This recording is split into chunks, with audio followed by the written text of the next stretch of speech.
so you can still shop. Awesome. But it's not starting tomorrow. It starts in June. Oh, thank you. I was all excited about it. Thank you very Well, much. I think they send it out now so that if you want to sell something, you can get on the vendors list. All right. Okay. I better start making some.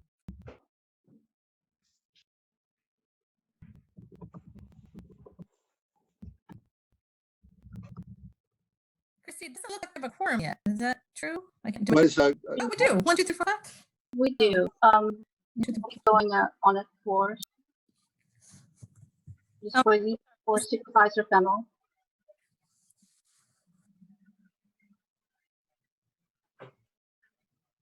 I might have talked over you. Can you repeat that? So we are just waiting for Supervisor Fennel. Oh, okay.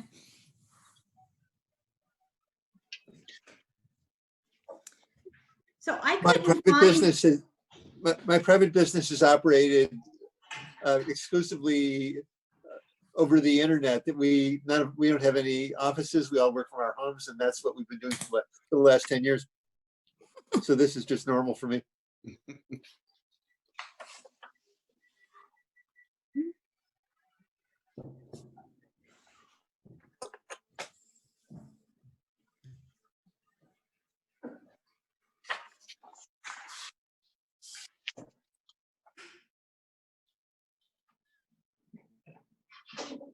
You know, I have a random question for anybody that might know the answer. On my screen, on my iPad, I've got 4 pictures on the bottom. It's me, Mike Johnson, Michael Winkler, and Sue Strahan.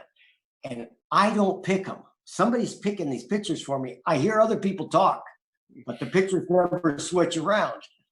It's so strange. I think Shows how much. I think part of it is your screen size, because I've got everybody on mine, but mine are at the top, and I've used my iPad before, and I thought they were on top on that, so it might just be how. Oh, I found it. On the left. Thank you, Mike. I found it on the left. It said it looks a bunch of boxes together, and I tried it, and I'm good. Thank you. Okay. Yeah, that's right. That's gallery view right Yeah. there. That you're, Yeah. that one. That I'm gives you afraid to the- touch anything when I'm on this because sometimes it goes away. Yeah. Well, if you Yeah. do speaker, for instance, the person who's speaking comes up and they're the only one, and then the strip. But if you do gallery view, you get to see everybody all the time. Thank you. Thank you. I Yeah. wasn't courageous enough to just try that. Estelle's Oh. becoming an old hat at this. You're like, Oh, I my- got it. God, I don't know how many meetings we've had of these things at this point. So are I we? am brain Oh my dead. goodness. Let's see people. Yeah, I know. We do have a quorum. Okay, wonderful. Woohoo! Great. So I've got to do a teensy bit of homework here, but I think I'll just kick it off and I could do my homework as well. So I would like to say to everybody, whoops, I guess it's gone. Oh no, there it is. See, even for us doing it all the time, it still tricks us. So I would like to welcome everybody to the this very special meeting of the Humboldt County Association of Governments. It's subsequent to Executive Order 29N 29-20. The Humboldt County Association of Governments meetings will be held virtually now until further notice. So you can view the meeting through Access Humboldt website at accesshumboldt.net. You can also see it on the Suddenlink channels 10, 11, and 12, or Access Humboldt YouTube channel at YouTube, and then the user is Access Humboldt. If you're joining the meeting and you want to make comments, once an agenda item is open, you can press *9, and then you will be put into queue for speaking with us. And that should work pretty well. If you have any problems, please let us know. We've also allowed for comment by email. And in this particular setting, if you have another comment that you want to send in during the meeting, you can send one to debbie.egger@hcog.net. That's DEBBIE.egger@hcog.net. In the meantime, again, Thank you, everybody, for making it through all of these meetings. And with that, I would like to call the meeting of the May 21 meeting of HCOG to order. And I'll ask Christy, I think, to do the roll call, or I'm not Yes. sure who's going to do it. I Okay, will. good. Hi, Christy. Hi. Okay. Councilmember Smith, Mayor Seaman, Here. Councilmember Strand, Here. Mayor Jones, Here. Mayor Winkler, Here. Councilmember Johnson, Here. Councilmember West, Here. Supervisor Fennel, Here. Councilmember Patino, Here. Mr. Tucker. Here. Thank you. All right. Thank you very much. With that, we'll go and adjourn as HCOG and convene as the Policy Advisory Committee. The PAC convenes to include representation from Caltrans and Humboldt Transit Authority for issues having to do with transportation. And the next item on our agenda is public participation on items that are not on the agenda. So if anybody's got an item that they would like to talk about that is not on today's agenda, now is the time to speak. And again, I will remind you that you press *9 to get into the queue for speaking, or you can go there. And we will get you on there. The other thing I would remind you is that these meetings can wear on people for a while, so I'm going to limit the amount of time for public comment on any item to 3 minutes, and I'll keep an eye on that. So with that, do we have any public comment? I don't know, are you keeping an eye on that, Christy? Yes, we do have one public comment. Thank you. Estelle, it's Kent Sawatsky. I do wish to make public comment on a transportation related item. I will be making specific comments on one of your last agendized items, but I wanted to talk to you about an overall Taxpayers League attitude and a little bit of history as far as what we felt as far as transportation tax measures. And again, not specifically on the one that is agendized, but in general. In the past, we have come out against, or myself has come out against certain tax transportation related items. And the reason being we've come out against them because they seem to be going as far as you can and didn't have specificity. But our overall policy regarding anything related to a transportation related tax item is that we're looking forward to work with people. And although we did have objections to other ones, there's a whole different attitude, which I will reflect a little bit later. So I just wish to announce that. And I also like to say that people perceive the Taxpayers League doesn't make a big difference sometimes in what's happening. But a lot of times it's just 2.5% or 5% one way or another on a tax issue, such as ones that haven't passed in before. So we do feel we have a little bit of say because we do write either opposition or for something. And we look forward to working with you on all kinds of transportation items regarding taxes or specific projects in the future. Thank you for me able to wear my Humboldt County Taxpayers League hat for a little bit here. Thank you, Mr. Sawatsky. Any further comment on items not on the agenda? Supervisor, we do have one additional comment. Thank you, Christy. Welcome, caller. Hello, you are on.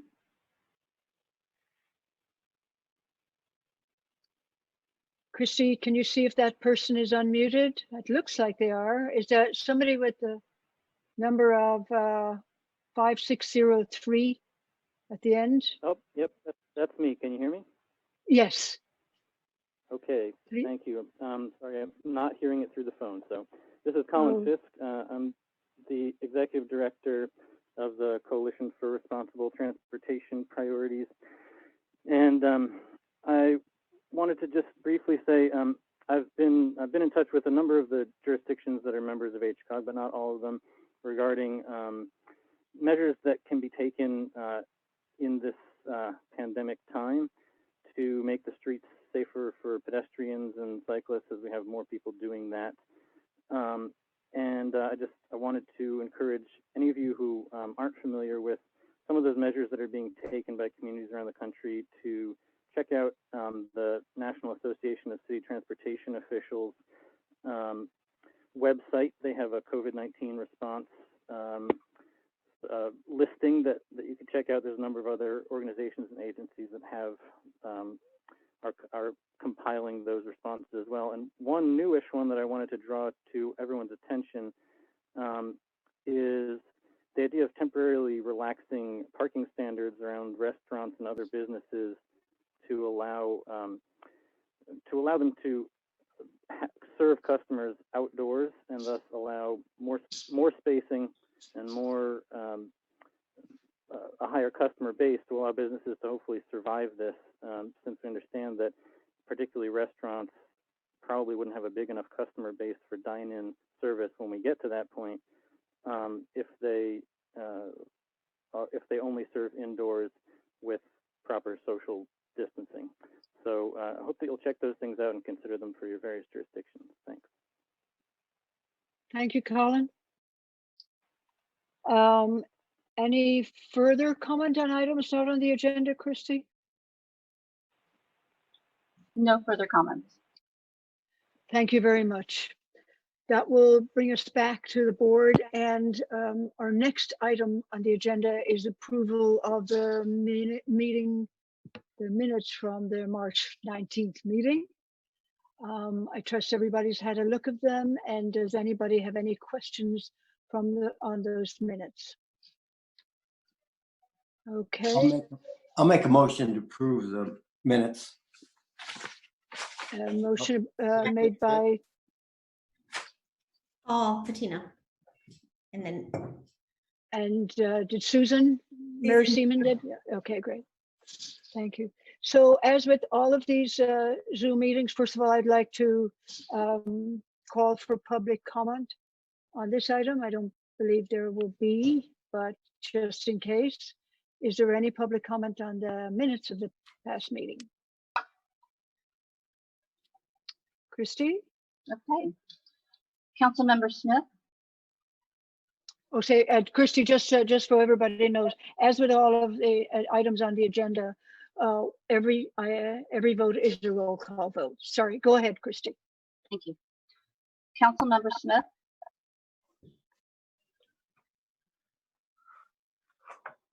Yes. Aye. Thank you. Mayor Seaman? Aye, still. Councilmember Strand? yes. Mayor Jones? Yes. Mayor Winkler? Aye. Councilmember Johnson? Yes. Councilmember West? Yes. Supervisor Fennell? Yes. Councilmember Patino? Yes. Mr. Tucker? Yes. Thank you, everybody. That will bring us to our next item, and this is the consent calendar. We have, let's see, 4 items on the consent calendar. Does anybody wish to discuss any of them or move them from the consent calendar? No, seeing none, I'd entertain a motion. Make a motion to accept recommendation that the PAC accept the consent calendar. Second that. We have a motion and a second. Any public comment on our consent calendar? And again, I'll remind people to press *9 if they wish to address any of these items. Christy, do we have anyone who wishes to speak on the consent calendar? We do not. Thank you, Christy. So let's go to a roll call. And I'll go back to Christy. Okay. Councilmember Smith? Yes. Mayor Seaman? Aye. Councilmember Strand, Yes. Mayor Jones, Yes. Mayor Winkler, Aye. Councilmember Johnson, Yes. Councilmember West, Yes. Supervisor Fennel, Yes. Councilmember Patino, Yes. Mr. Tucker.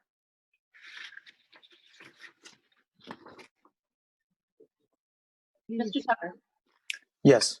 thank you. Thank you, everybody.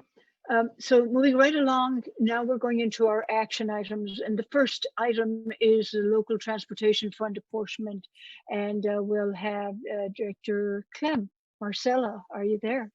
Yes, I am here. Thank you very much. I'll just start by saying that normally the local transportation fund apportionment is a routine and non-controversial item. We are not in normal times, as everyone knows. But I will say this is should not be considered non-controversial, and that's one of the reasons why I wanted to put it on as an action. A large part of HCOG's budget comes from the local transportation fund. This year, we're requesting $400,000. It's $50,000 less from last year.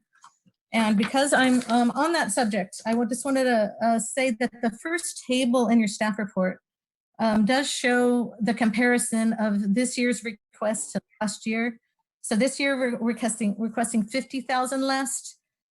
In the difference column, it should be in parentheses. So the total amount at the bottom and in the difference column should be $648,000 less than last year. I'll give everyone a little bit of time to look at that. I just caught that before the meeting. So about $200,000 for the fiscal year of 2021. There's a less of an ask of $200,000 than our current fiscal year. In terms of HCOG's budget, with respect to the local transportation fund, HCOG will not see a hit because the Transportation Development Act law has priorities on who gets paid first, and HCOG, as well as the county auditor, are at the top. So when the funding comes in July, we get that first hit at those funds. After that, it goes through different categories of transit.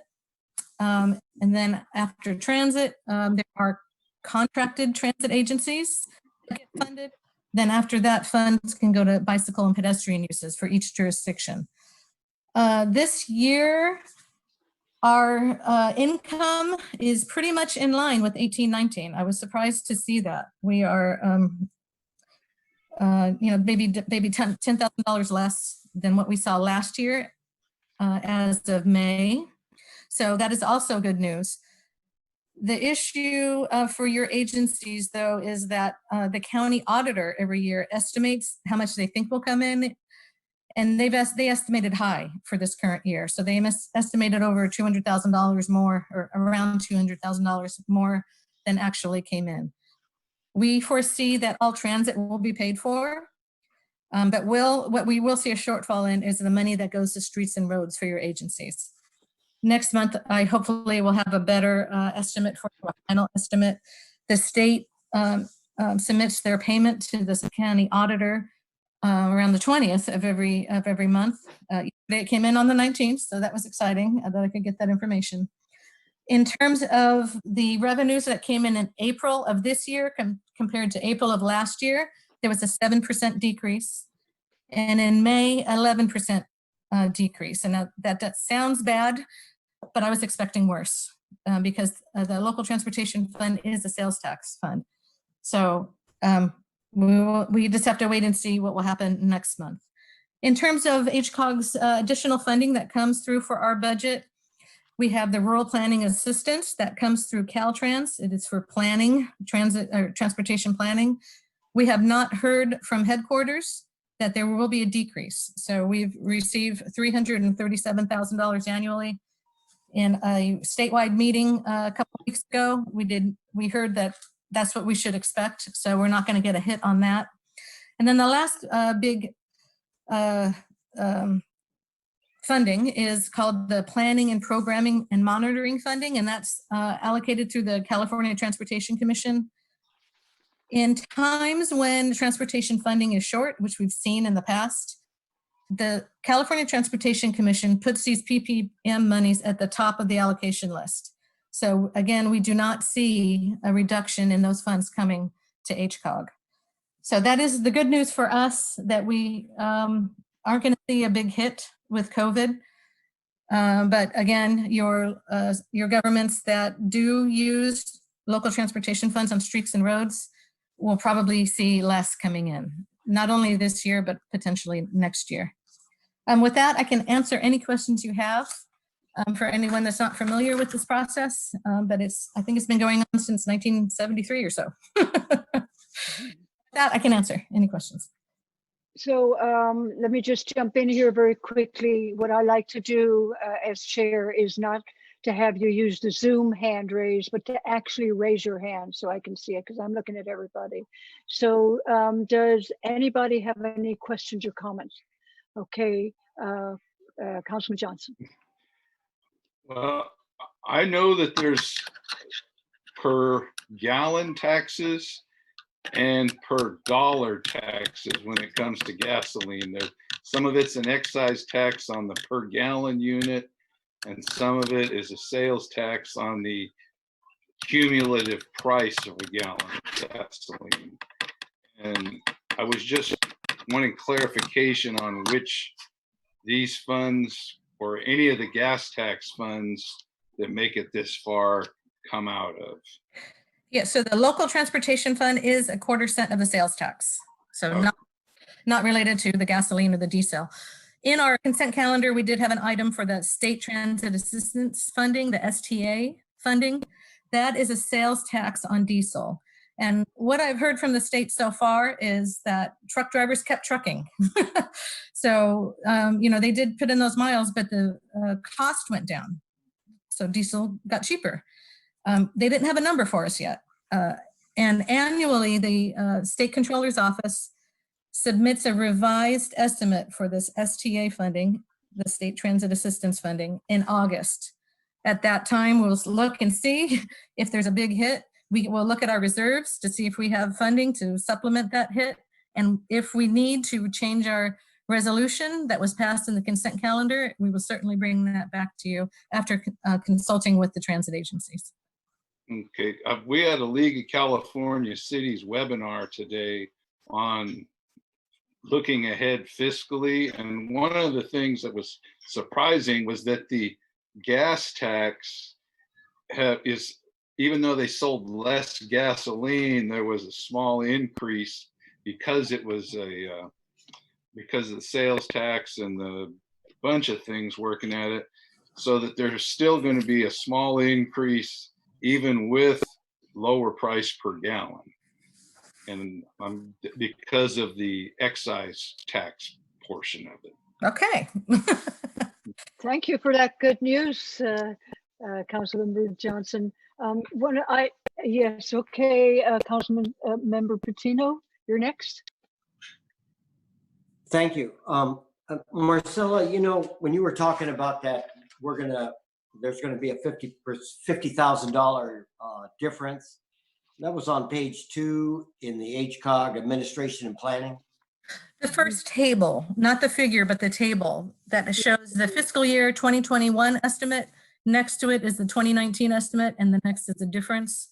Right. Difference, 50,000 should have parentheses around it, and then total at the bottom should have been 168. Yeah. And that's just saying we're asking less this coming year as the current year. Yeah, mine is kind of written a little bit different. So I see the 50,000. I don't see the 165. That's because at the bottom it says 115, and because that 50 was in a parentheses, it wasn't added to that amount at the bottom. Okay. So instead of $115,000 less, it should be $65,000 less. Okay, thank you. Yeah, I apologize for that. That's all right. I have a different format. Thank you. Great. Any other questions or comments from the board? No, okay. I'll take it to the public. Is there any public comment on this item? And again, would remind you to press *9 and you'll be put in the queue And again, I'm restricting input to 3 minutes. Christy, do we have any public comment on this item? We do not. Thank you. That will bring us back to the board. And so we do have a recommended action and entertain a motion or more discussion, whatever we would like. I move that the PAC recommend that the HCOG board adopt resolution 20-07 approving the fiscal year 2020 to 21 local transportation fund apportionment. Second. Thank you, Mayor Jones. Thank you. We have a motion and a second. All right, let's go to Christy and she will take a roll call. Councilmember Smith, Aye. Mayor Seaman, Yes. Councilmember Strand, Yes. Mayor Jones, Yes. Mayor Winkler, Aye. Councilmember Johnson, Yes. Councilmember West, Yes. Supervisor Fennel, Yes, Councilmember Patino, Yes. Mr. Tucker. Yes. thank you, Christy. That's passed unanimously again. And now we go on to our next action item.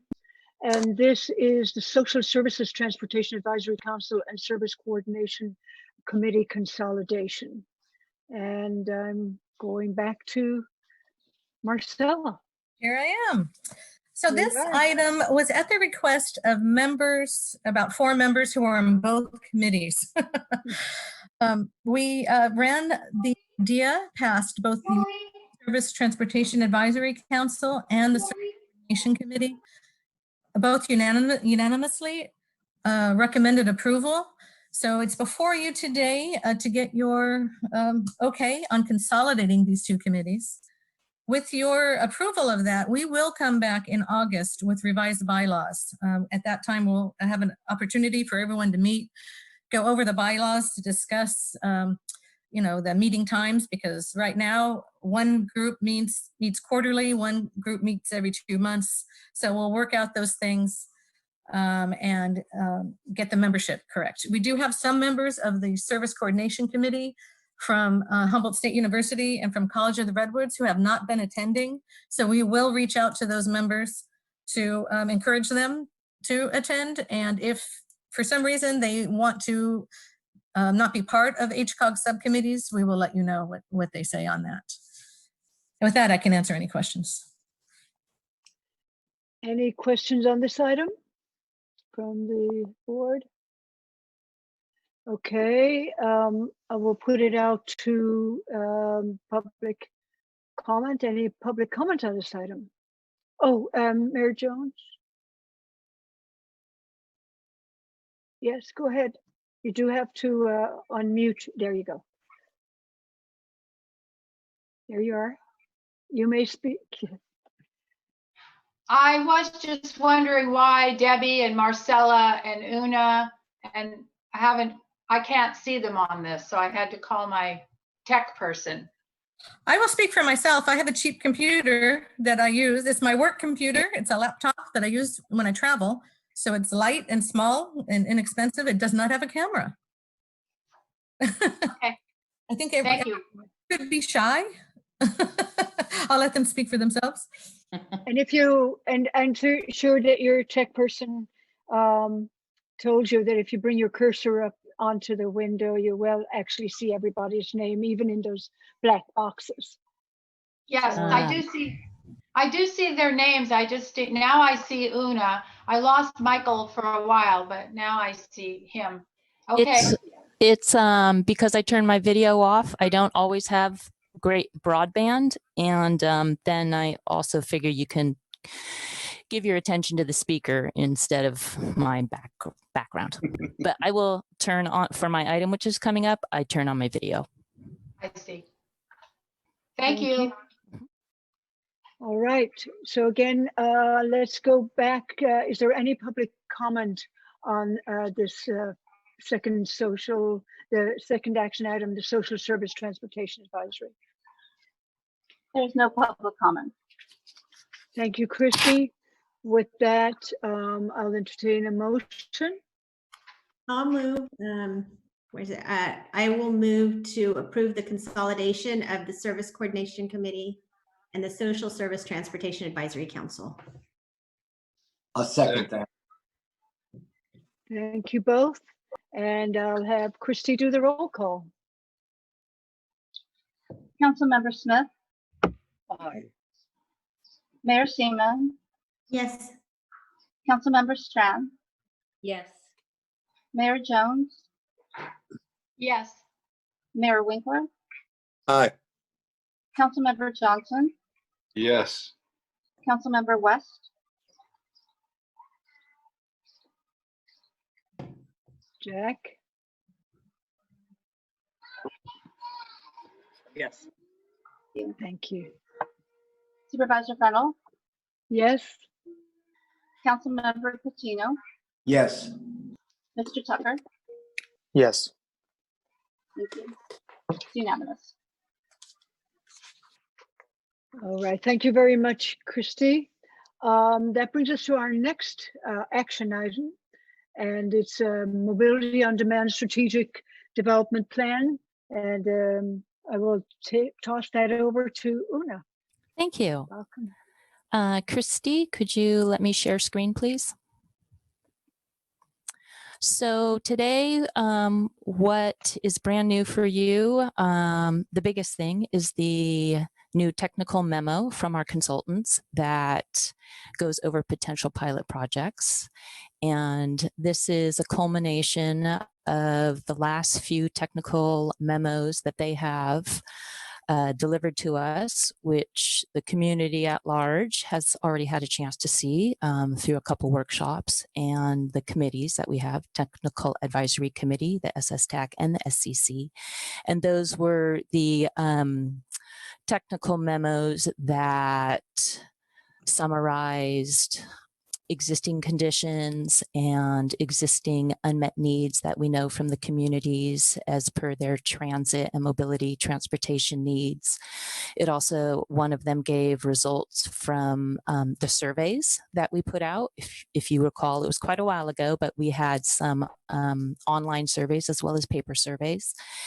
And then the consultants did some research based on our community's existing conditions and needs, and tried to find what innovative mobility on demand types of new technologies would fit in our rural areas.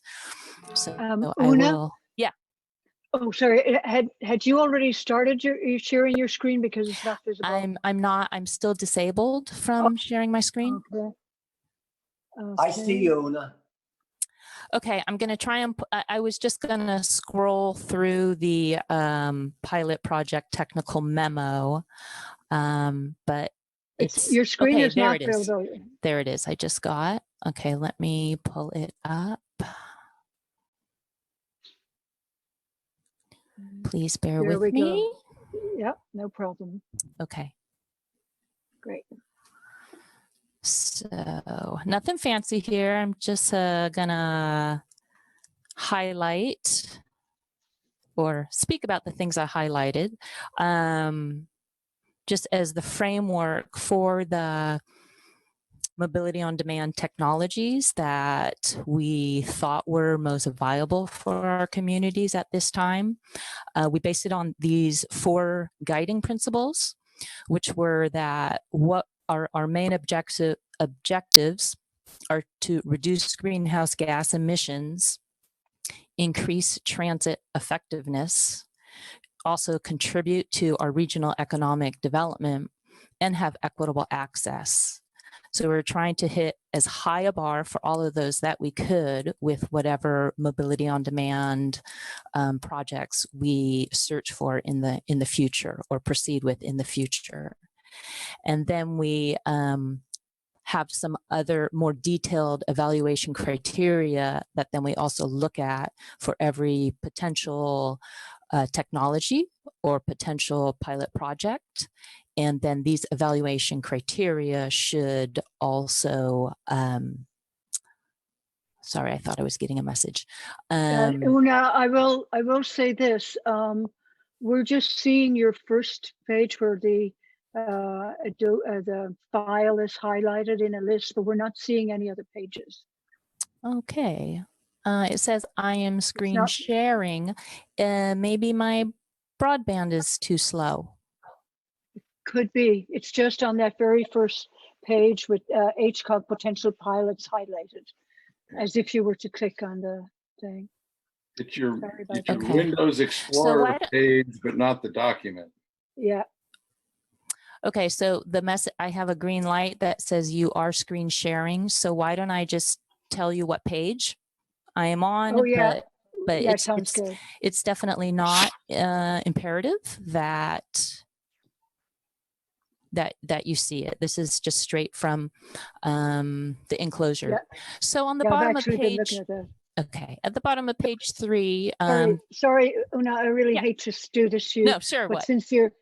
since you're not going to share the screen, let's take that off, please, so I can look at it. Thank you. Thanks a lot. Appreciate that. Okay. Can I just ask Christy if she could go to page 3, if it works for her, if the broadband is better in Eureka while Una's speaking? That might be helpful for everybody. Sorry, Christy. Yeah. And otherwise, just go through your Okay. staff report. It's right there. Okay, now let me pull up my own, because now I can't see mine. Well, we can just follow through on the staff report. Okay, great. So on the bottom of page 3, I just highlighted that there are that the opportunities that we went forward with were informed by previously documented unmet transit needs and the input that we got from the community. And then scrolling down to page 6, I just wanted to point out right under 4.0, a way forward, just again to reiterate that the way we informed what the ourselves and what the community wanted, and then where we would go from there, what approach we would take is based on input from the community, and then also to be able to address multiple service types, and then last but not least, to reduce single occupancy vehicle travel, and therefore get the benefits both socially and economically and land use based that would afford us. So there are 2 main potential pilot projects that the consultant is recommending. And the first is for on-demand transit. And then the second has to do with active transportation, particularly expanding bike share. So I'll briefly summarize the first, the on-demand transit. And this starts on the bottom of page 6. So the main goal of this is to streamline the existing RTS service, which is our very robust intercity service, which also it's a pretty long trip if you're going to start at the very top and go to the very end, north-south or south-north. And what the consultants believe is that if we can shorten that to concentrate more on the service areas where we have high ridership, and then find an alternative service for the areas that have low ridership, then across the board, it would make transit better for all users. So it's a 2-pronged approach. But they don't have to necessarily happen simultaneously. And one of those prongs at the top of the next page, page 7, starts out that they would eliminate 3 deviations. And again, not all 3 of these deviations have to happen at the same time. And in fact, some are much easier than others. So the deviations would be to Fortuna and to Manila and to the Arcata Eureka Airport. So recommending that instead of having the RTS serve those places, replace that with an on-demand service to those 3 areas. So when there was a passenger who wanted a feeder to the trunk RTS, they would be able to use a model very much like Lyft and Uber use, but not necessarily a private company. But they would be able to call up and say, pick me up here, and then they would get a ride to get on the main RTS line. And if that were to happen, the RTS would save enough time that we believe they would be able to run more frequent buses on the trunk line that remains. Okay, so can I ask a question about that? Yes, please. Una? So I'm looking at the numbers, and it says that there isn't that much use, and that's why the on-demand service would be more appropriate. I've heard this complaint from people who use the on-demand that then the stops are less. In other words, it's not going to keep stopping at the places that they're used to it stopping at. Is there any kind of consideration of that, or is that just something we'll hear about when this comes out before the public? Now, for the less stops on the bus, is that what people have? Yeah, right. Oh, so you're saying using Uber or Lyft, so then basically they can, I see what you mean. Yeah, so for example, someone in Manila would be able to get a ride to Eureka and be able to get on RTS at a remaining stop at Eureka. Yeah. And it would be Uber or Lyft rather than just a man. I got it. It would be a service like, it might even be a service that HTA, in fact, runs, but it would not be the fixed route big bus. Okay. Thank you. Yeah. Right. Mayor Winkler. Una, have you done any cost comparison between these on-demand vehicles being owned by a public agency versus just contracting with private companies to provide the service? Right now, the costs that they provided us were just based on what is our more or less our posted local taxi providers, and then also what City Ambulance is providing us based on our pilot project on Old Arcata Road. But the cost comparison that you ask for will be the next step, because first we have to tell them, yes, these are from you. These are the pilot projects that we want our strategic development plan to further review. And once they get the okay that they're on the right track, then we get a cost model in the final, which will we should get delivered to us in a month. Sorry, I just took a drink. Councilman Johnson, and then Stu, Councilman Strawn, Councilwoman Strawn. So Una, I read the example of the Old Arcata Road, the ore trial, and saw how it worked. A call an hour ahead of time, and you can get a ride to one of the stops at the other end. And so that would be the more or less the model for Fortuna, Manila, and the airport. Is the same type of thing. The same type of thing. We would try to be as on demand as finances allow. So the pilot with the Old Arcata Road started with the day in advance, and we think that was a barrier to people using it. So we were able to ramp it up to an hour in advance. And our goal would be to even get to 15 minutes in advance. But other than that small detail, yes, it's the same model based on that pilot. Okay, because I was just thinking somebody that came in on the airport and then wants to catch the bus to Arcada or Eureka or even Fortuna, if they had to wait an hour at the airport to catch the bus. So I like the idea of getting it down to maybe 15 minutes. And especially like in Fortuna, where they talked about the 100 riders with this fixed route through Fortuna, and to even an hour there to call ahead might become a barrier. So, but I mean, as with everything, people learn to work around it. Yeah, and sometimes if the people are getting a feeder to the trunk line might only come every 30 minutes.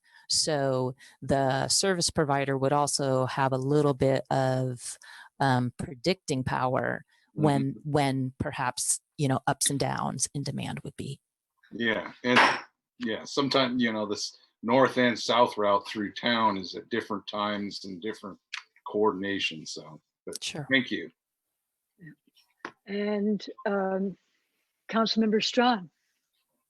Yes, so I'm concerned about Riedel, Scotia. So could you explain what the process then will be? For just the deviation part, or are you thinking of the other prong where, well, I guess that is the other prong. Yes. So the other prong is to have the same kind of service from McKinleyville to Trinidad and then Fortuna south. So it would be the same kind of thing. Someone in Rio Del who wanted to get to McKinleyville, say, they would call on demand and they would get a ride to the closest RTS service stop. So that would be in Fortuna. And then they would get on the bus there and ride to McKinleyville. So one of the cons of this for some riders is instead of a 1-seat trip, they call it, maybe you would have a 3-seat trip, and sometimes it is less preferable to have transfers, but at the same time, it would be a balance with more transfers, but potentially a very much shorter trip. Because you would have a feeder and then you'd be on the bus and then another feeder potentially.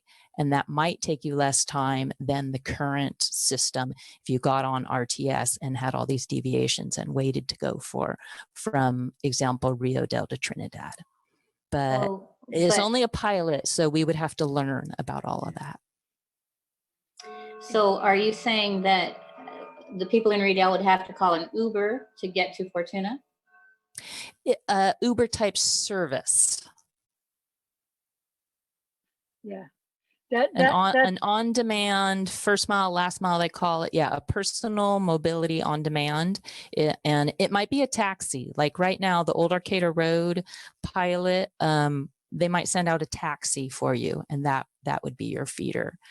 Also, if someone wanted to get to Fortuna, or if someone wanted to take this and then not get on a bus, at this point, we don't have any way of prohibiting people from doing that in this concept. So, don't have any taxis in Rio Del. Now, is there any further? Did you want to go further, Sue? No, thank you. Okay, so we have Councilmember West and then Councilmember Patino. If a lot of people came in on an airport, they wanted to, and you had a big rush, how does that, do you have enough cars to do that, or how does that work if there's a lot of people at one time? So with the technology, so this is the best case scenario, with the on-demand technology, they would, if either see all the, let's call them pings, and send out a bigger shuttle, or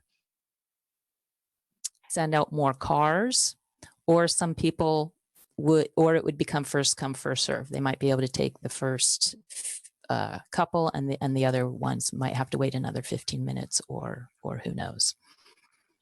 Okay, thank you. Councilmember Patino? Excuse me. No problem. I had a specific question about McKinleyville, and I didn't quite understand where. Have you decided where that connection is going to be to the feeder to the airport? No. Okay. The details we don't have, the concepts we do, and also we have another concept pending for supervisor, of course, blanking on his name, McKinleyville supervisor. Steve Madrone. Supervisor Madrone's research and work into having transit in McKinleyville. Yeah, well, thank you. For me, the advantage I see as somebody that would fly, I don't have to wait for the bus. I'll be able to catch that feeder and get anywhere, actually. I mean, is there a limit to where that feeder goes to? For example, if I'm at the airport and I want to get to Arcada, can I take the feeder to Arcada? Or do I always have to switch in McKinleyville to catch the main line? Is there a limit? Sorry, is there a limit on the feeder? The concept for the feeder now is to take a person to the nearest RTS line, bus stop. Okay, and that'll probably be determined by, does it have a shelter? Because you're not going to take them and drop them there in the rain, right? Right. So it would be an existing, well, right now, definitely for the pilot, it's probably going to be an existing stop. And yes, if there's not a shelter, then we want to put a shelter there. Right. Okay. Yeah, I'm just trying to get the thing in my mind mechanically, because I really look at it as being positive, because every time I ride through Manila and one person gets on, and when I come back, one person gets off. Then when I go north to Trinidad, we go into West Haven. I don't know how long that takes. And then most of the time, nobody gets on, nobody gets off. So yeah, I can see this really affecting those stops that take a lot of time that 99% of the riders are never going to use. So thank you. Thank you. And Councilmember Johnson. Sorry to ask a second question of Una, but I'm curious if I didn't see some of this in the first time I read through there, but if the Fortuna area is the southern terminus and you don't want them to go, if they're trying to avoid going into Fortuna and making that route around, that pretty much puts them at Palmer, if I'm not mistaken. Is that where they're looking at the closest transit stop to be? So there would be one stop in Fortuna in this concept, and they're working with HTA, and HTA will be informing about what would be the best one for the route. Because we do have some covered stops at the N Street parking area, which they can pretty much make a U-turn through town, or however you want to put it there. Or it could be at by River Lodge on the Riverwalk, where you have reasonable access on and off, because that's going to be part of your criteria of choice, is your access on and off the freeway. So right. All right, well, that's what I was wondering. And that also affects Councilmember Strand's question too, as to where would the ride service to Fortuna end up. So yeah, so the discussions have also always been that we want to do the low-hanging fruit first. And if this is to be tried out in Fortuna, we can't do it without the city of Fortuna. And we want to investigate the best possible options for Fortuna Transit if they can expand, and finding finances to do that. And so one of the concepts that the consultant has brought up is that Fortuna Transit would expand and be able to pick up Rio Del users. For example. In a perfect world, that would be the way to go. Yeah. And we are striving for a perfect world. As Councilmember Strawn on that Yeah. item again. Sorry, I'm very concerned about our riders here in Rio Dell. We have a lot of people who ride the bus, and even in Scotia. So this is disconcerting to me. I don't know. I don't know how that's going to work. Well, it brings me back to my first sort of, I don't know, fuzzy question. And that is, so let's say you've got people in Rio Dell who are used to using the bus. And there's a number of places that they could ride to. This is the thing that I was trying to remember from input I'd gotten down in Southern Humboldt. When you cut off those feeder lines, when you're also cutting off multiple stops in some instances, and people may only want to go that certain distance. Now they've got to go, either they're going to take an Uber or whatever to just go to that, or they've got to go all the way. So is it going to cut out some access for people? No, we wouldn't be diminishing service. So if that southern route was not going to be served by a fixed route, then we would make sure that the new first mile, last mile, or PMOD would get those people to where they need to go within, outside of the trunk line for whatever exists today. So they wouldn't necessarily ever get on a bus then? Correct. Yeah. Okay, got it. All right. Well, it sounds from the level of interest from Fortuna and Rio Dell, if he wants to do a pilot project, it might be a little complicated. Yes, Councilmember Smith. Mayor Smith, I forgot.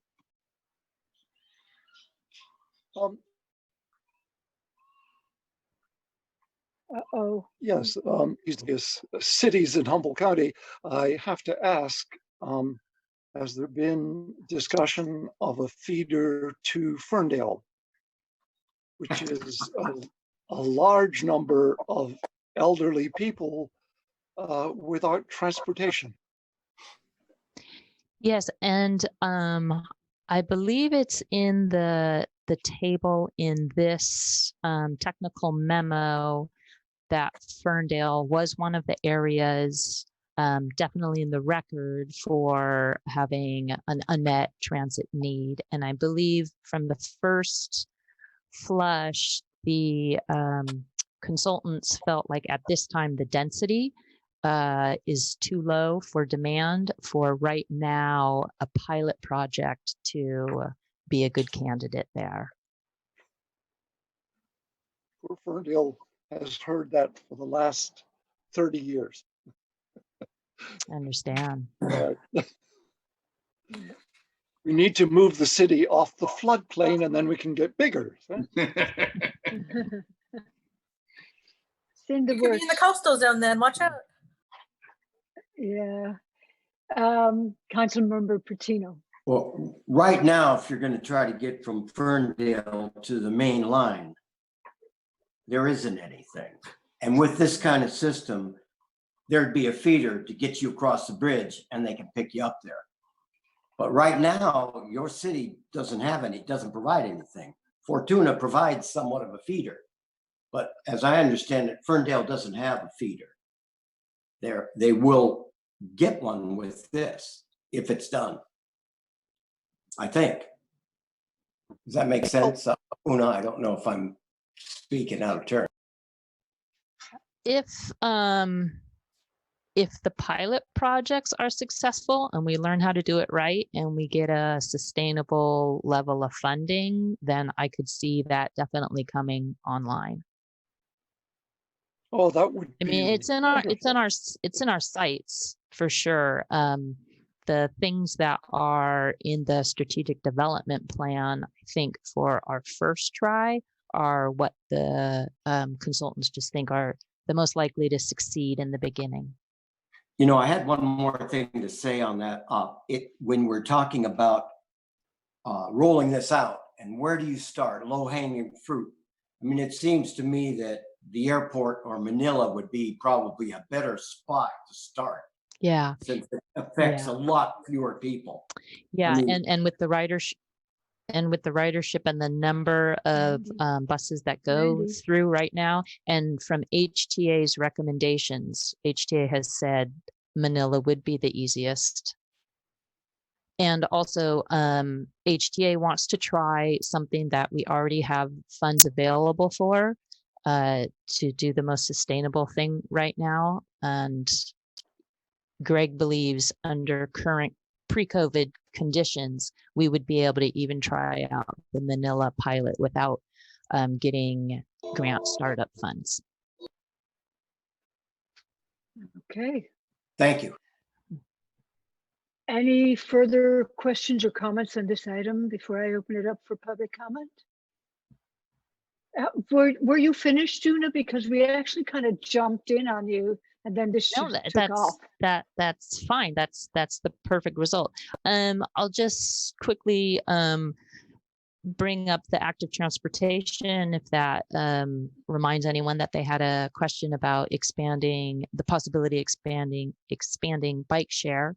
And in this technical memo, other than expanding Eureka and Arcada, which actually already have one or more docks, they have said Fernbridge, McKinleyville, and one other place, Fortuna, that they would think would be good places to start to have a initial bike share. And then we got a comment from the technical advisory committee member in Fortuna. He said he felt that just one bike share dock in Fortuna probably wouldn't be the most successful, so he recommended there be at least a couple that you could get around town with. So we're gonna update the memo also to reflect that. And yeah, and again, this is a draft memo. We're still looking for more information from the consultants and to get more details to have this a more robust strategic development plan once we bring it back to you. Yeah, and speaking of Fortuna, if I might, Councilman Johnson, I mean, I could see three. Just because of the layout of Fortuna. I don't know, but that's for further discussion, but I definitely don't think one would be enough. Yeah. No, we pre-COVID, we had two, as we call them, senior buses. They're not just seniors. We'll say paratransit buses operating. And to pick up the other areas, especially if we wanted to also, if the HTA or the pilot project or the mobility on demand project required to cover also Ferndale, it'd have to be a completely separate bus than the two that are already operating in Fortuna. And I would ask Robin if the bridge is still running in Ferndale. They used to have a van called the Bridge that would run into Fortuna or Lolita, or I don't know if it went into Eureka or not. So I don't know if that's still operating or not. I'm at a place where my laptop says Zoom and everybody has disappeared. Oh no. So I guess if you can hear me, as far as I know, the bus that runs is the senior citizen bus, which is basically run by Mary Ann Banson. Yeah, a little van pool kind of thing. That's the one. Yep. And I think maybe they don't have it anymore, but on the side used to be stenciled the Bridge, and it was acted as a bridge between Ferndale and Fortuna. Yes, and originally it was for doctor's appointments and things like that, but I think it's expanded since then. So it might be something to think about for the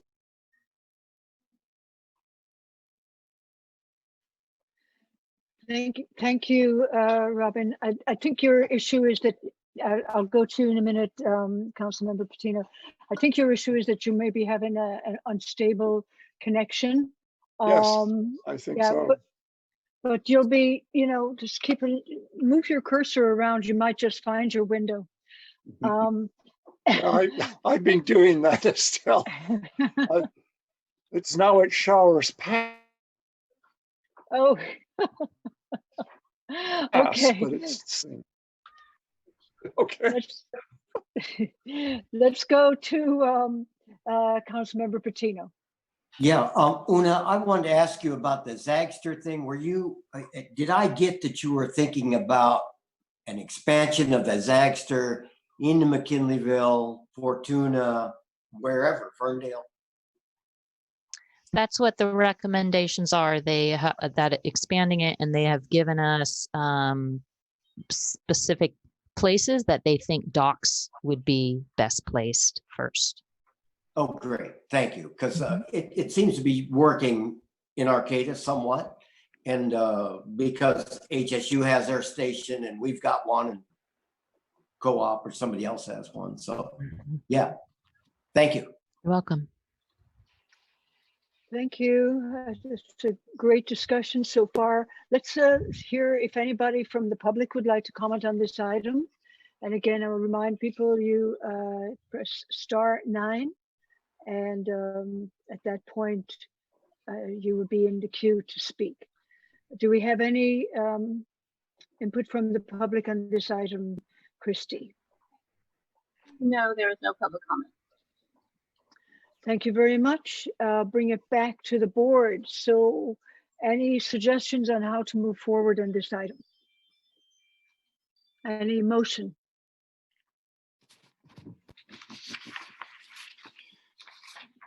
So I know you're all looking at your cheat sheets right now.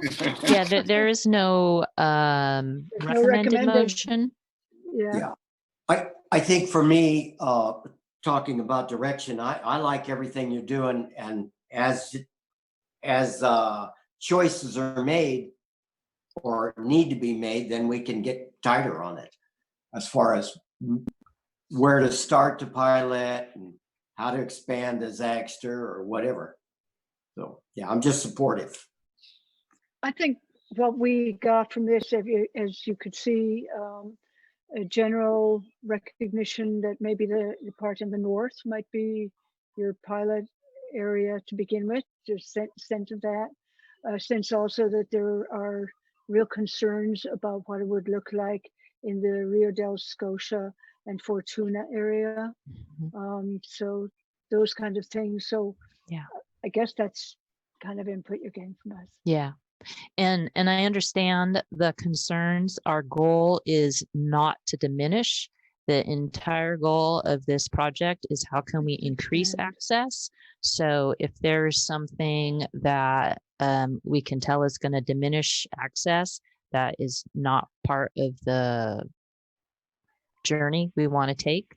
If we learn from a pilot, like, oh, okay, we misread that, which is a little bit what has happened with Old Arcata Road, then we have the benefit of it only being a pilot, learning from that and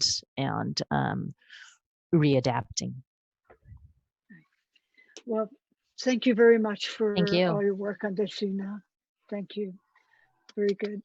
So that will bring us to the fourth item on our action section, and this is a discussion on a transportation sales tax. I'm going to take this back to Marcella, I think would be the best person to bring this forward. Yes. So I just want to begin with stating that it is just absolutely extraordinary that the Humboldt Taxpayer League called last week to support a ballot measure for sales tax. I did, and it was I did receive the call from Kent Sawatsky. I did let him know that I, as this executive director, wouldn't be supportive, and I can go over some of the reasons that I have. But what I stressed to him is that I am not the decision maker of HCOG. So I did get approval from our chair to get this on the agenda for your discussion. If you would like staff to devote time and funding to this, I will certainly do it, but I do need your direction on it. Just a few reasons that I have. There's just very little time to get this on the ballot for November. There's a lot of work that should go into a ballot measure, polling, coordination with our technical advisory committee and other partners. There's been no public outreach from HCOG. There should be a privately funded campaign for this that is not government. We don't have any of that. We didn't do any of the public outreach. I believe we do have 2 cities that are going to be moving forward for a general sales tax on the November ballot. I see Susan Seaman. I believe the city of Eureka will. I also believe the city of Trinidad, possibly Riadel. And in the past, when we've had the discussions with the technical advisory committee, the committee has never wanted to compete with a city for the general sales tax, because you don't want to turn voters off on saying no to everything, which does happen sometimes when there's too many asks for funding. And then, of course, economic downturn due to COVID-19. I just doesn't seem right to ask people who have lost their jobs, who have reduced income, to pay more sales tax. Now, I will say that Kent's ideas of the changes compared to what we did in 2016 to focus on potholes and culverts and fix it first issues, I believe is supportive. But again, the technical advisory committee hasn't discussed this. The public hasn't discussed this. And I would, if the board allow Kent Sawatsky to call in, hopefully. He told me he'd be in on this call. He was here in the beginning. I hope he's still there. For him to have his say. You can say no to that, of course, but my recommendation, and I can certainly answer any questions. If you do direct staff to spend time on this, we will have to add something to our overall work program for next year. And the last thing I'll say is that it's always been the highest recommendation that if you are going for a sales tax initiative, it should be during the presidential election. So potentially we could go in 2024. But again, that is the HCOG board's decision to direct me to spend funding. And with that, I don't see Kent calling in. Christy? So Marcella, this is Estelle. So I think what we'll do right now is, I believe Kent is probably on the line, and I would like to hear from him. Again, as I said to him, we don't, and with an offer like that, we want to hear it. We want to discuss it amongst us and then make, an informed decision. So Kent, are you there? Yes, I believe I've been unmuted. Star 9 didn't do it, Star 6 did. And so I really appreciate the opportunity to address this with you folks. Marcella and I will have to agree to disagree. I don't want to wait 4 years for the tax. I'm extremely optimistic. I'll be quite honest with you. I blocked this whole process before. In other words, when I called the people that would normally donate to a tax like this, being the people, the beneficiaries, such as the major contractors, I said, I think you're wasting your time. I don't like the way this tax is.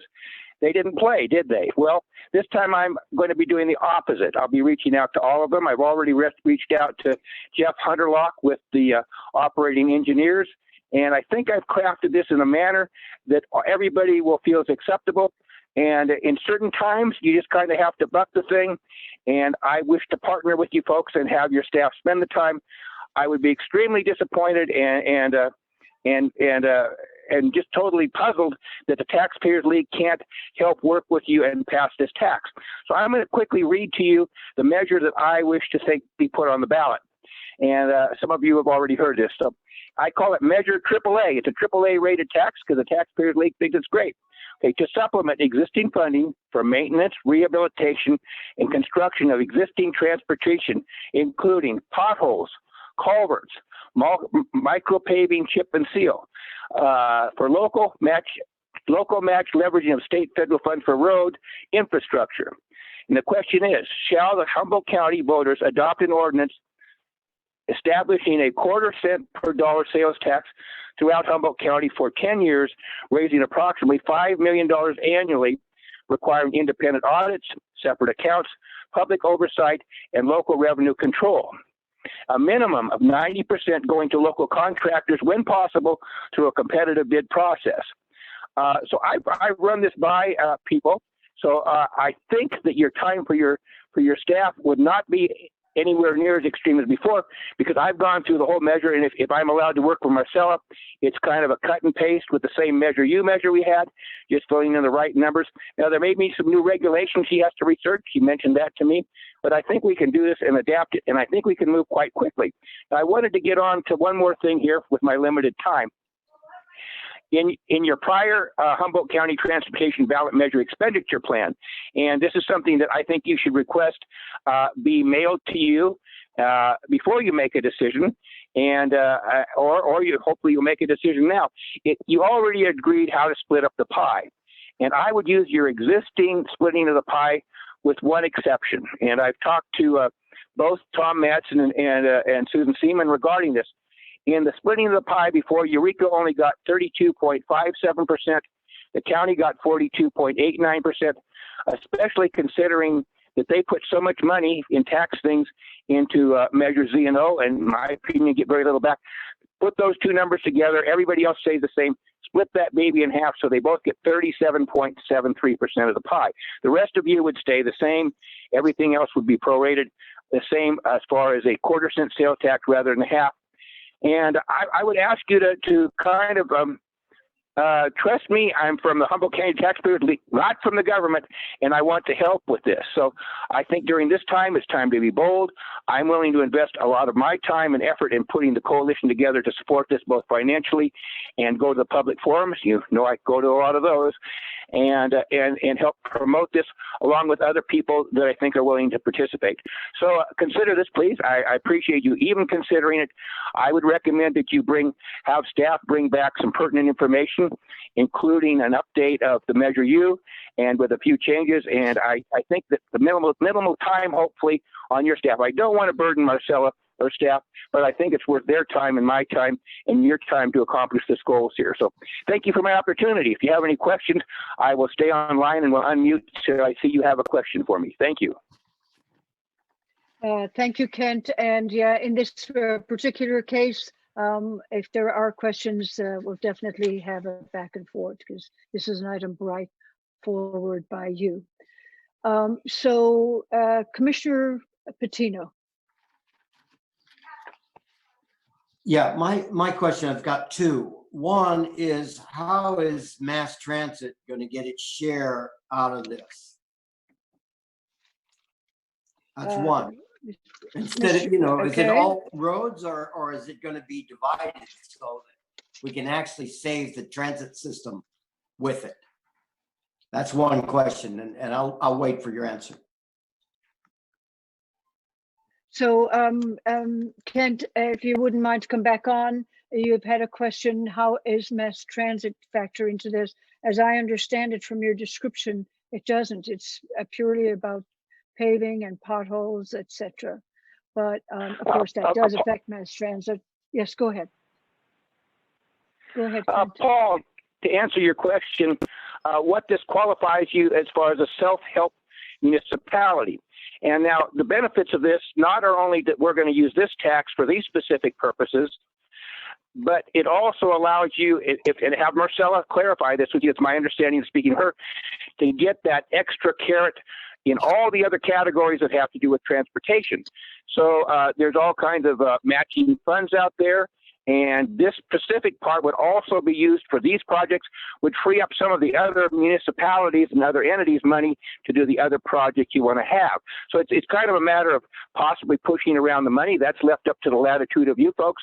But it's specifically dealing with this because this is what I feel we can market the best. Last time we hit the airport, we hit transportation, we hit trails, and it got very diversified. So thank you for the opportunity to answer that question.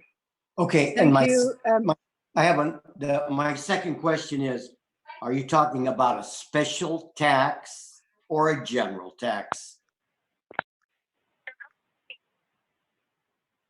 Kent? Yes, Paul, this is a special tax. It will take 66%. Last time measure you came out there, and it came just a little short. It came just a little short. It's equivalent in the city of Eureka.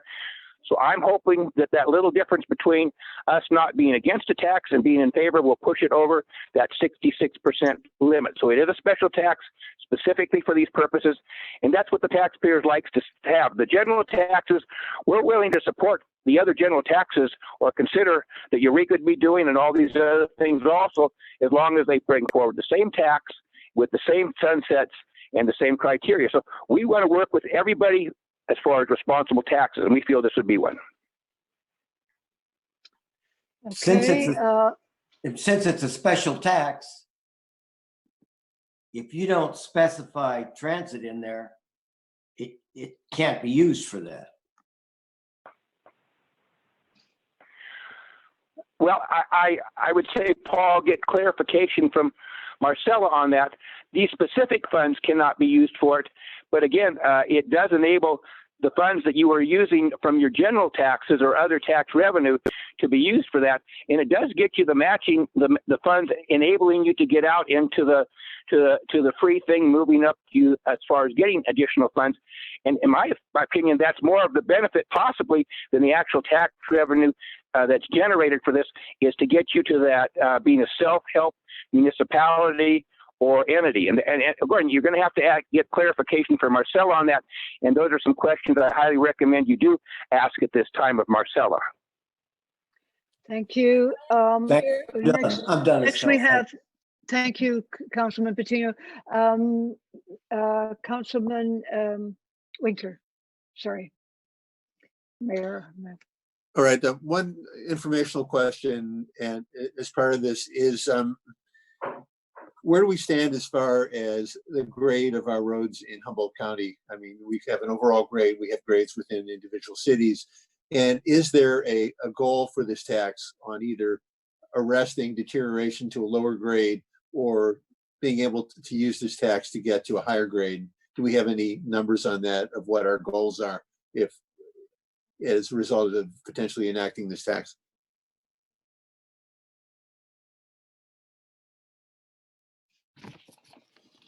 Okay, we're good. Sorry, Michael. My internet connection suddenly went haywire, and I didn't hear everything, but I hope everybody else did. Did you? Can you maybe repeat it, please? Oh, the question I had is that there is a numeric grade for the roads in the county, both for individual cities and for the unincorporated areas of the county. So my question is, where do we stand now, which I'm sure you have information on, and is there a goal for this tax, or could there be a goal for this tax to either arrest projected deterioration and hold it a certain grade, or to get to a higher grade of roads within the county, and as a way of having firm numeric goals for what this tax could potentially do and data to back up what it would be able to do? Okay. I can quickly address that if you'd like. Yes, please, Marcel. Yeah, so HCOG pays for studies every 4 years to get these grades, and we go with the PCI, the Pavement Condition Index. And you're right, every city has a different number. City of Trinidad's, I think, is the highest. They only have 9 miles of roads, so good job, Trinidad. As an average for the whole county, we are on the slippery slope on the downside of the curve. I believe it's around 65, 66. I do see Tom Matson on this call, if he has a better number. It is projected to go downward. If there was more funding for fixing potholes, then the number would go up. In terms of having a goal, there would have to be a lot of analysis, work with our technical advisory committee to determine what is a realistic goal with $5,000. Each city in their reports that determined what their PCI was, there was a budget necessary to get them into the good condition. And I think, most cities were probably $5 or $10 million each. So the $5 million a year would help. I can't answer you right now how much that would help. And I see Tom is off of mute. So if that's okay with our chair, if Tom could speak. Director Matson. Thank you. Thank you, Chair. The county's in the low 50s right now, and as stated, each city and the county are all different. And so the different amount of money is going to make a difference to each entity in a different way. For us, it's all about slowing down the rate of deterioration. SB1 gave us 1/3 of what we need. We need an additional 10 million a year for the county just to maintain our current PCI. But 3 million to me is a lot different than 3 million to the city of Eureka because they have a lot less miles of road. So that would go a lot further in the city of Eureka to improving their roads, or Arcada or Fortuna, because they simply have so many fewer miles of road. So you would have to ask each of the public works directors what a certain amount of money would do for their certain community. For us, we would be looking to try to leverage additional funding to get to the point where we stabilize our road system and start to improvement, which is going to take a lot more than this, but you have to start somewhere. So it depends how you move through the formula. And as Kent stated earlier, he talked about a share between Eureka and the county. And my comment back to Kent was, if we're going to look at changing the shares, then we need to look at the original formula so that everybody is treated equitably, rather than just have a side agreement between the city of Eureka and the county. That agreement should be based on a formula that is equitable to all of us.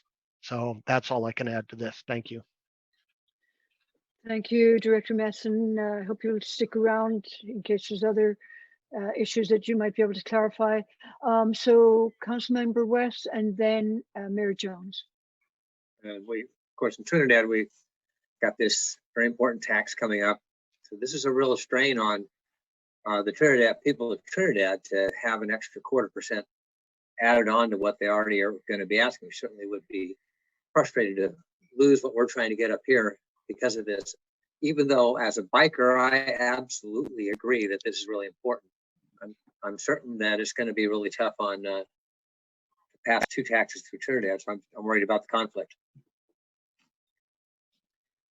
Thank you. And then Mayor Jones. Yes, thank you, Stell. So I spoke with Kent Sawatsky the other night about this, and I think one of the things I was looking at is politically, it sounds really good for us to be working with the Humboldt Taxpayer League. They have always been opponents of taxes. So when this came up from Kent, I was totally surprised by it. I was really taken aback.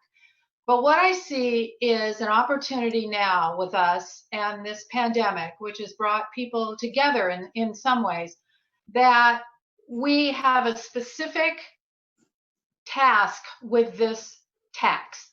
It's very specific. It's for potholes. It's for things that people can actually see and use in the county. And I feel for other cities that are trying to promote a tax at this time. But I'm really encouraged to see a group like the Humboldt Taxpayer League wanting to work with cities, seeing that we need money for potholes and specifically road maintenance. So I'd like to see maybe as little amount of time as Marcel would use on this item to come back with maybe some sort of an idea of how much it would cost for us to put this on the ballot. And if it's too late, I don't know, because we won't be meeting until June now. So I don't know what our timeline is for getting it into this ballot. In 4 years, I think I don't know. I don't have a crystal ball to know what's going to happen in 4 years. I think it should happen in this year, because with the pandemic, with the people feeling the way they are, to see something happen to their roads would be really helpful. Thank you, Mayor Jones. Mayor Seaman. Mike. Sorry, muted, yeah. I also talked to Kent, and I'm sure like all of us was intrigued by the idea of the Taxpayers League wanting to support a tax. And I was also intrigued with the idea of the self-help municipality. We're also looking for a tax in the city of Eureka that's absolutely crucial for us to get this year. the more I researched it, the more all of our capacity is going to have to go towards pushing our tax. We couldn't help support this at all. I mean, we'd have to, and it could become competition. And I just feel like it's awfully late to start. Many of the same reasons that Marcella gave. I think that for the city of Eureka, this is not right now. For the city of Blue Lake, it would be right. And because there's not really a lot to lose if you don't have a tax there, but I'm very concerned about our tax, and that's our priority right now. Thank you. What is your tax for, Susan? We have a sunsetting tax that's going out, and we're working to figure out what the exact details are right now. But we've been working on that for a while, exploring our options, and so it's not like something we're just putting together. It's something we've been working on for probably 2 years. So it seems, based on that, very difficult to just jump in right now and start planning a tax that would be successful. So any other comments, questions on this item? Okay, yes, Councilmember Johnson and then Councilmember Patino. We also are possibly looking, well, we already know we have a tax that's sunsetting in the future. And we were going to be looking at how to best approach that. That was before the COVID crisis. And we're still not sure right now whether we're going to move ahead this election cycle or wait. But this COVID situation has shown us the value of what we have, and we want to make sure we hang on to it. So that's, I don't know how much or if we also could be a help or not at this point. And again, someone brought up tax fatigue. Each individual city has their own, but for a county-wide measure on top of that, I don't know. Again, as has been brought up, this is a unique opportunity in that the Taxpayer League is on board, but each individual city and agencies, residents are different, so. So Councilmember Patino and then Councilmember Smith. Thank you. Arcada, we are considering a tax on open space, special tax. So we, again, are somebody that will be in competition. I also feel like our past experience with the countywide transportation tax was kind of rushed. It didn't come out well. I think that this is a time where we need to do something very sophisticated, and it's going to take years to prep for it. And so I personally feel 2024 with a really good specific tax that people can digest. Thank you. Councilmember Smith. Well, we just had a council meeting in Ferndale last night and discussed the possibility of some kind of sales tax. And the feeling was pretty strong that we have a school bond coming up, which is something that has been hanging fire for quite a long time.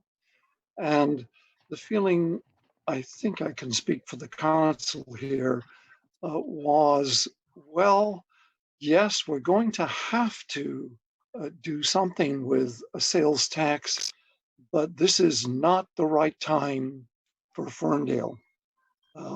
So that's what I have to tell you. Councilmember West.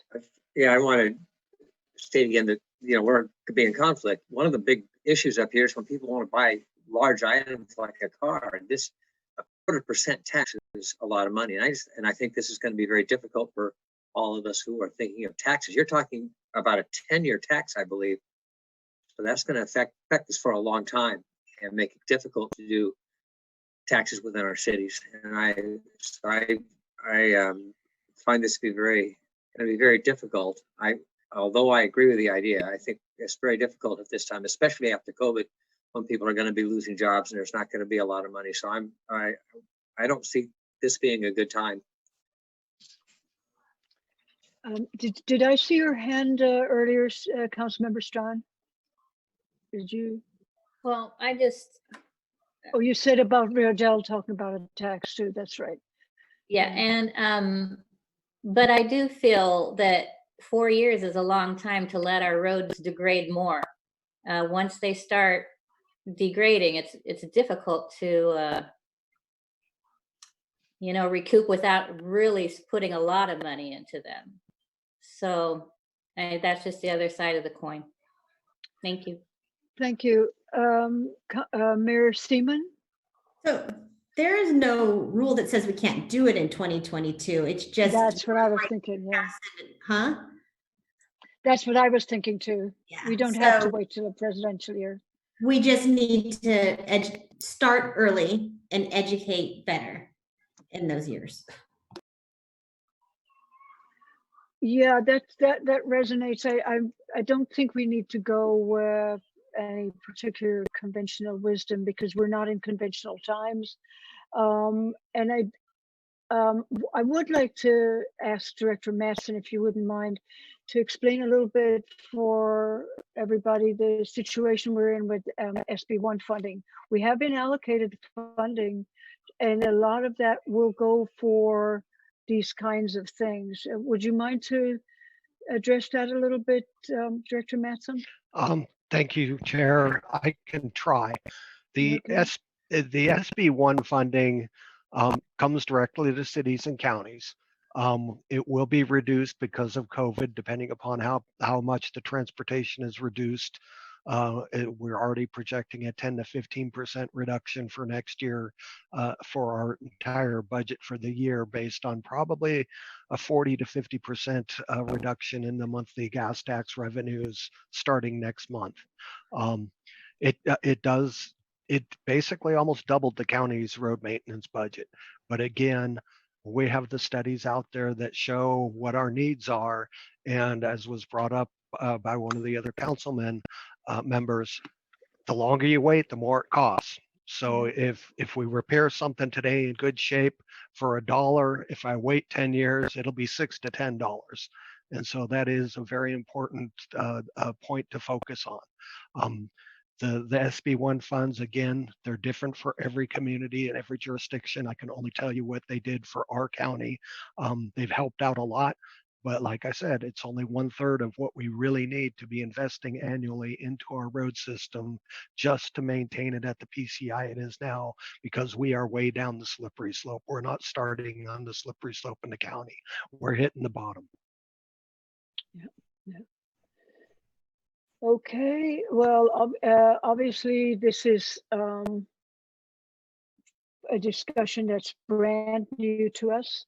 And so to get a straw poll, I don't see, I see a bit of trepidation regarding this year. So I want to get a sense, and what I would say, first off, is echo what everybody says. It's absolutely wonderful to think that Taxpayers League would understand that these kinds of taxes actually help us, and so that's a plus. One would hope that the Taxpayers League would also support the other taxes that are being contemplated for that very same reason, and think a little bit along the lines of the concerns with regard to competition, because I've seen that happen in the past, where you'll have people go out and go, forget it, I'm not paying for any taxes. And we may get that anyway. I mean, that is a real thing that I see coming up as people's pocketbooks have been affected, and we're going in different directions. So I would like to get a feel from everybody. Should we go at least to ask Marcella to come back to our next meeting with some figures based on our discussion today? But then the other side of that is, will that delay it so that we'll basically repeat history like we did the last time we put a tax on and it failed? And that was also, I think, because it was a last minute effort. So that gives me pause for sure. So I'd like to hear from you again, if you wouldn't mind. Just give me a general feeling, and I'll look at my screen and I'll just go around that way. So, Councilman Winkler, your thoughts? No, it looks like under the circumstances with the extreme health and economic situation that we're in here, and that it would have to be rushed and couldn't be done in a thorough manner and marketed to the public, that it seems like this is not the right time to do it, even though we desperately need it, and that we're all going to be operating under very tight budgets and having to, if anything, cut back our expenditures for road maintenance and repair. Thank you. Councilmember West. Sorry to try to go forward, but I got to get to my next meeting. So, but well, you're right next to him on the screen. Good enough. I'm gonna, of course, I'm gonna say that that's too hard on Trinidad, and I feel that it's not a good time too. But I do think that 2 years would be an excellent idea. And I want to thank everybody. I got to go to the meeting, so I'll see you next time. Thank you. Thank you. Thank you very much, Councilmember West. So Councilmember Patino. Yeah, I feel like actually, I said 2024, but I really was thinking of 2022. And I think that would be a great time. It gives us time to do it. It takes the pressure off the rest of us. I think it makes sense. And I think it's soon enough. Councilmember Johnson. Well, I agree that 2022 would be good, seeing as how there's a lot of us looking at local measures. And as we've all found out this year, local measures are not completely protected, because in the deferral, some of those, the local measures were folded into what was deferred. It will come in, it'll just come in later, and hopefully it helps out the small businesses that were able to take advantage of that. But I think 2022 would give everyone an opportunity to lay a good foundation, get the message unified and in order, get the public interest groups behind it, and would give us time to have a good campaign for that. If it's going to get done, it needs to be done well. Thank you. Everybody's attention. So any other kind of tax, no matter how well intentioned, would be, I think, for Ferndale, just wouldn't be heard well. So I like the idea of 2022, because at the council meeting, we were in pretty good agreement that a sales tax of some kind was going to be necessary in the fairly near future. Well, that would describe 2022 pretty well. It's not 2042. So I would say no at the present. 2022 sounds good to me. And I think I'm speaking for my fellow members. Thank you, Councilmember Smith. And finally, Councilmember Jones. Mayor Jones. Your mic? Mike. Okay, thank you.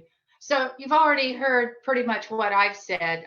I didn't know about all your other individual taxes. It seems like you're all working on your own thing, and I understand that. In Blue Lake, you're right. We are not working on something like that. So for us, this would be a good thing for us. Maybe we need to be working on our own tax. I don't know. That's for a discussion later for us.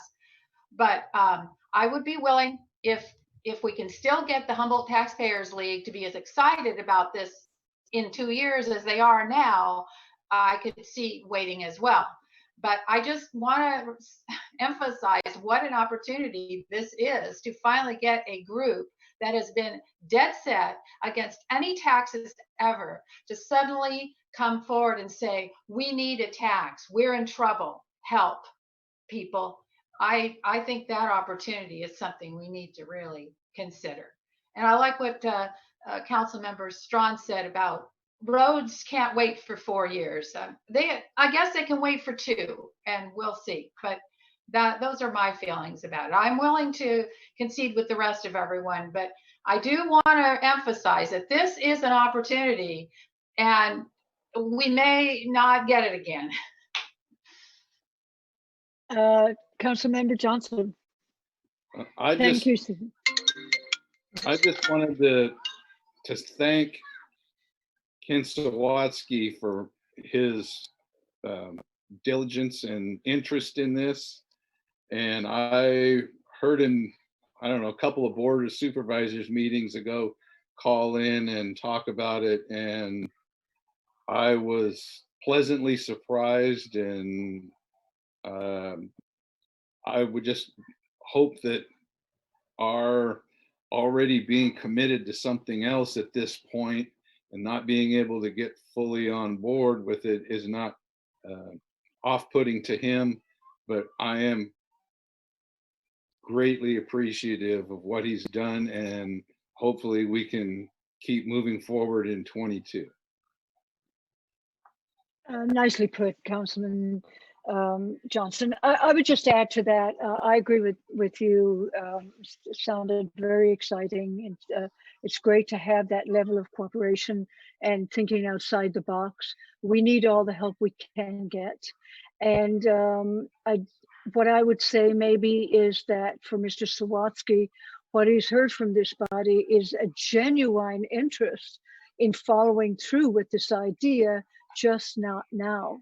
And I think that we could maybe even as a group commit to giving it some attention, giving it some time so that it's not a rush thing, and really get behind the idea of this at the next possible election time, which would be 2022. I absolutely agree. We do not need to wait till 2024. And so I really appreciate the discussion. I appreciate Mr. Sawatsky bringing it forward. Another thought that came to my mind is the value of a body like this, where I get to speak to representatives of each segment of the community in its own way. And what I hear is, you've got your finger on the pulse. I don't know that there would be a way to get a huge amount of voter support if you, who have your fingers on the pulse, know kind of how your town feels. So again, a great idea. I really do think so. I think that we should flesh it out and not let it sit there until we get excited again. So let's start thinking about it pretty quickly and put it on a future agenda to discuss. And I'd like to pass that message on to Marcella, that maybe we agendize that, maybe a few months from now and really get going on it, or directly after the presidential election if we don't want to be involved in another item at this time. So let's say in beginning of 2021, get going on it. So thank you. Can I just add one thing? Absolutely. Yeah, we did fail pretty miserably last time. Yeah, I know. 49%. And we did start about a year earlier, but we were on a tight budget. I think we only spent probably $200,000, which seems like a lot out of our budget. but that's nothing for what needs to go in for a successful campaign. And we cannot use state funding for any of that educational work. It all has to come out of our local funding, the local transportation fund. So we need to look at the budgets. I can do things that won't spend a lot of my time. I can talk to other areas that are moving forward, ask them what their budgets are. I do have ideas of what we could have done better last time. So I can put things together, talk to our technical advisory committee. That won't cost a lot, and then move it forward. We can still have the discussions, but in terms of spending a lot of significant time, which equals money, and getting consultants, that'll be future considerations because it will affect our budget. But we can certainly continue this conversation. All right. Thank you very much. And again, I really do want to thank Kent for this and to the Taxpayers League for bringing it forward. Interesting times and interesting solutions. So I really appreciate that. I do want to say that just so everybody who's looking at their screens, Seaman, but we still have a quorum. So thanks again to everybody for your discussion on this. And we'll go now to reconvene as the HCOG board. So I'd like a motion in that regard, please. Make a motion, we reconvene, we close as the PAC and reconvene as the HCOG board of directors. Great. And I guess we need a second. I'll second that. Thank you. And go to Christy. Christy, can you do, I don't really think we need a roll call vote for this, but just to stay legal, I guess we'd better. So Christy, will you do a roll call on reconvening as the HCOG board, please? Yes. Councilmember Smith? I have to be at another meeting at 6 o'clock, so I'm afraid I have to go. Okay. Will you support the fact that we're going? Absolutely, yes. Thank you. By all means. Yes. Mayor Seaman? I think she left. She's absent. Yes. Councilmember Strand? Yes. Mayor Jones? Yes. Mayor Winkler? Aye. Councilmember Johnson? Yes. Supervisor Fennell? Yes. Motion passes. Thank you. And we still have a quorum, even with Councilmember Smith gone. So let's go to the HCOG staff and PAC members. Let's see. Any there's the Caltrans report. Let's have the Caltrans report on 101, please. And Kevin, thanks for hanging in there with us.